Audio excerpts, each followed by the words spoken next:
Hello and welcome friends. In today's video, let's discuss the vandalization of mobile towers in Punjab. Who is responsible? Why only Reliance towers are being on target? And how the government has done so far in handling the farmers' protest so far. Let's get started.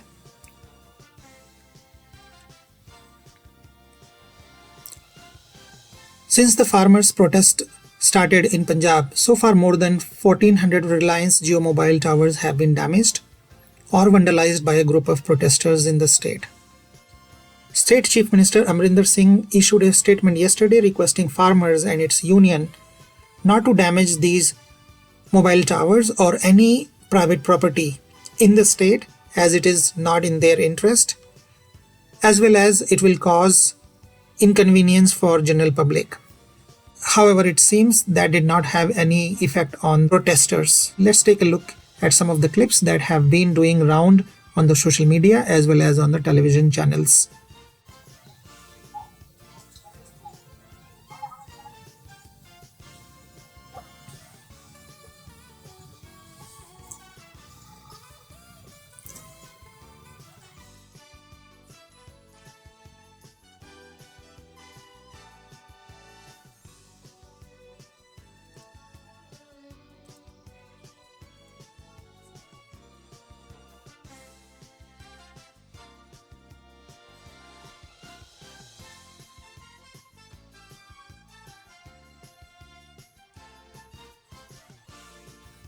The attacks on Jio's tower have increased over the last few days, with more than 200 towers vandalized in the last 2 days itself.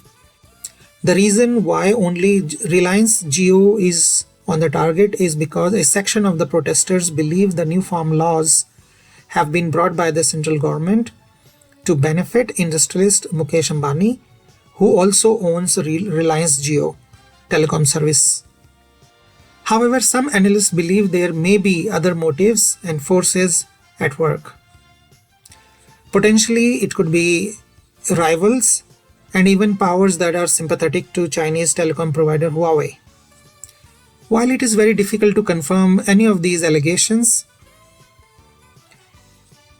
it is normal for the business rivals to take advantage when a particular industry, company, or a businessman comes into pressure or under close scrutiny at the government level or at the general population. So it is very normal if Vodafone, Airtel, or Idea businesses may be trying to take advantage of close scrutiny that Reliance Group has been facing in view of the farmers' protests. However, over the last few decades, Reliance has successfully not only entered new industries but has also dominated those industries.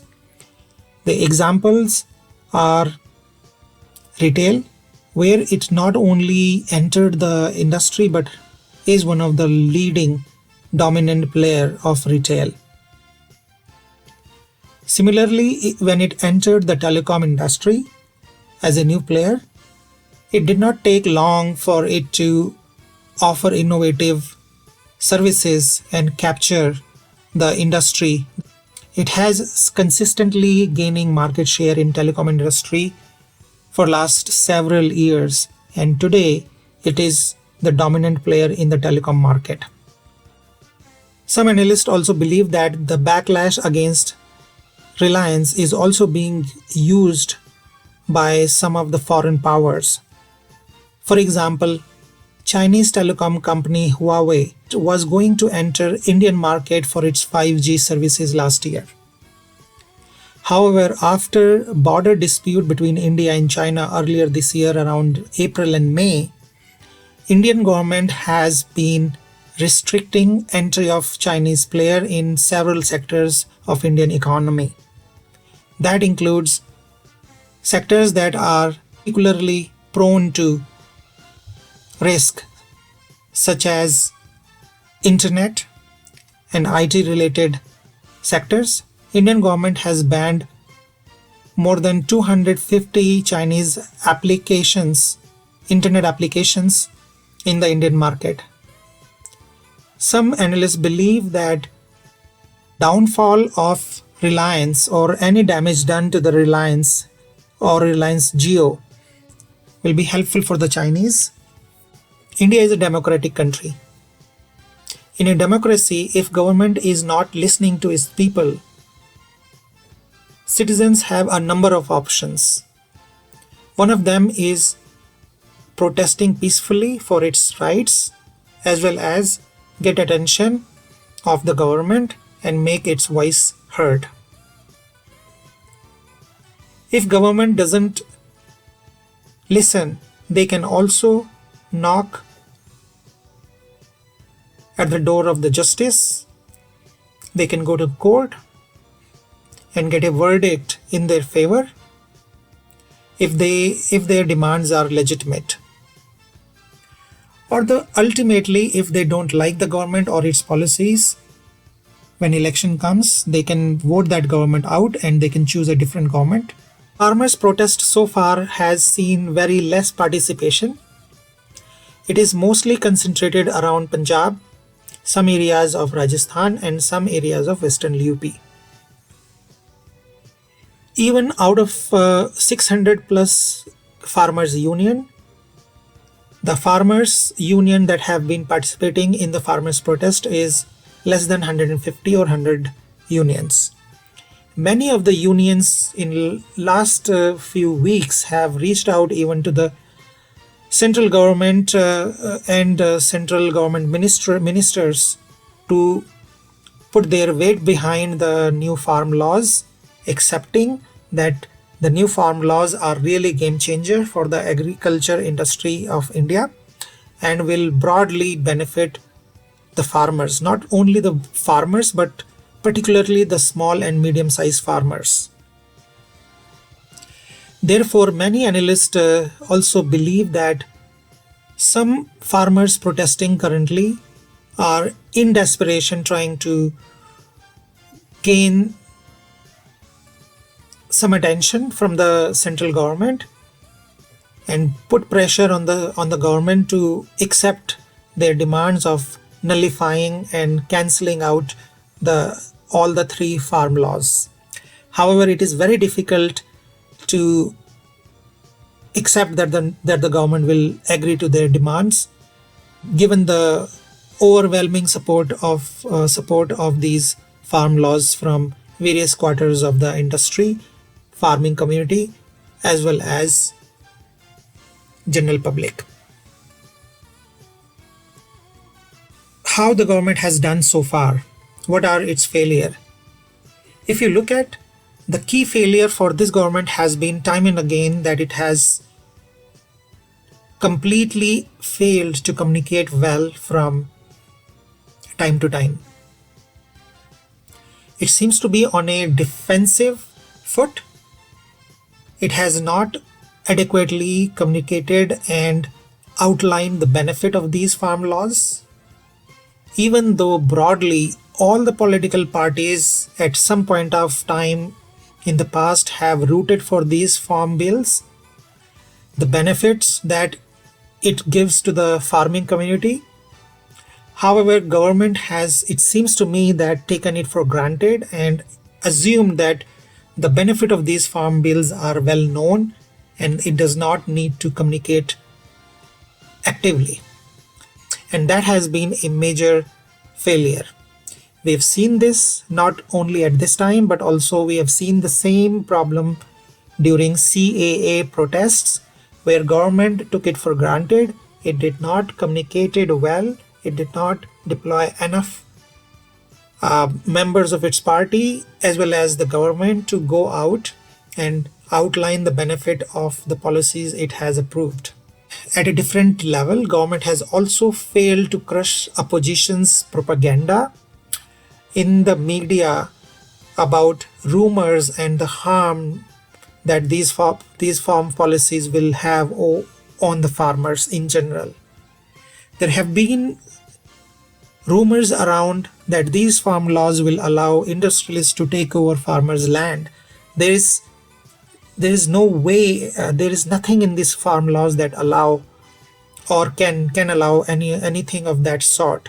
There have been rumors that the government will do away with the APMCs through these laws. It doesn't seems, reading through these laws, that there are any provisions of any sort of that thing. Also, there is a rumor going on peddled by the politicians as well as in some media quarters that government will not provide MSP going forward to the farmer. And again, there is no such provision in the existing farm laws, and government has been on a back foot for many of these provisions to clarify and resolve. These, according to me, have been some of the key failures of the government so far, and it is only over the last few weeks since the government has taken it upon itself to come out in the media through Prime Minister himself and not only rebut but also reassure and re-emphasize the benefits of these farm laws for the farmers.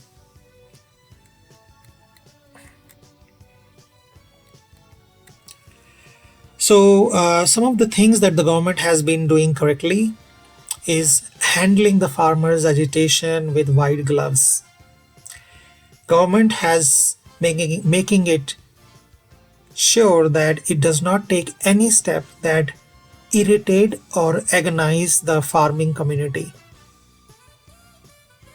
It has been very, very careful in communicating and softly handling the concern that the farmers have been raising through these protests. It has taken or ensured that it does not take any strict measures against the protesting farmers.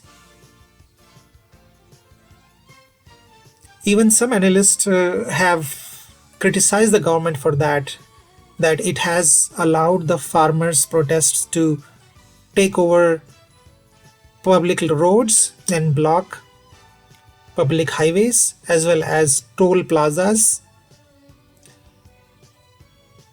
to an extent where it has created a law and order situation in certain parts of the areas where these protests have been going on.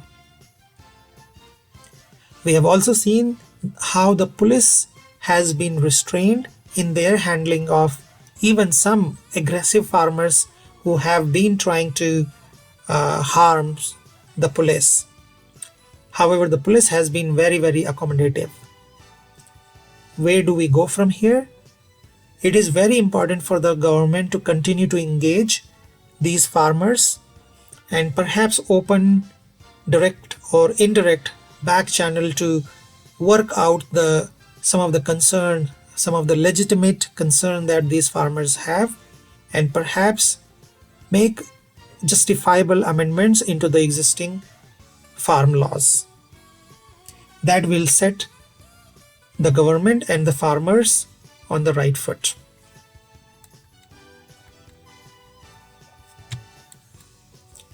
What do you think about government's handling of protests so far?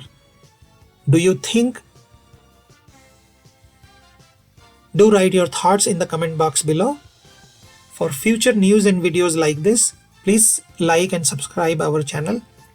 Please also visit our website www.thehindu.ca for more news and update on Canada, India and around the world. I will see you in the next video. Until then, thank you and take care.